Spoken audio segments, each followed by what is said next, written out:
दाबलं का? हा यस यस. आम्ही बघा सगळ्यांनी लक्ष द्या. आता हे झाड आहे बरोबर आहे का? हे वनस्पती. This is the plant. This is the plant. बरोबर आहे. Plants have two main parts. Plants have two main parts.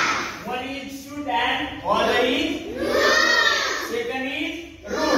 बरोबर आहे. आता इकडे बघा सर्वांनी इकडे बघा. म्हणजे बघा जमिनीच्या वरचा भाग हा शूट. कोणता? आणि जमिनीचा जो खालचा भाग आहे त्याला काय म्हणायचं? The plants have two important parts. One is shoot and other is root. आता आपण त्याच्याबरोबर डेफिनेशन ऑफ टू थिंग्स पाहू. म्हणजे shoot and root. आता जमिनीच्या वरचा हा भाग आहे म्हणून याला म्हणायचं shoot. आता डेफिनेशन कशी बनवणार बघा. The parts of plant.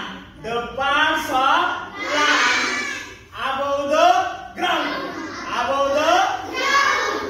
जमिनीच्या वरच्या भागाला जो वनस्पतीचा जमिनीचा वरचा भाग असतो त्याला म्हणायचं शूट. आता इंग्लिश मध्ये काय आपण आपल्या सायंटिफिक लँग्वेज मध्ये कसं बोलणार बघा.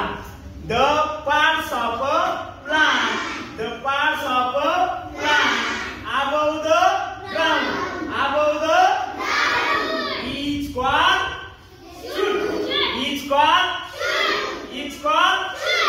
आणि बघा दुसरं आता रूट कसं. The parts of a plant. The parts of a plant below the ground. Below the ground. Below the ground. Each called root. Each called root. Each called root. आता तुम्ही सांगा बरं. आता सांगा मला सूची व्याख्या सांगा. The parts. माझ्या बरोबर म्हणा.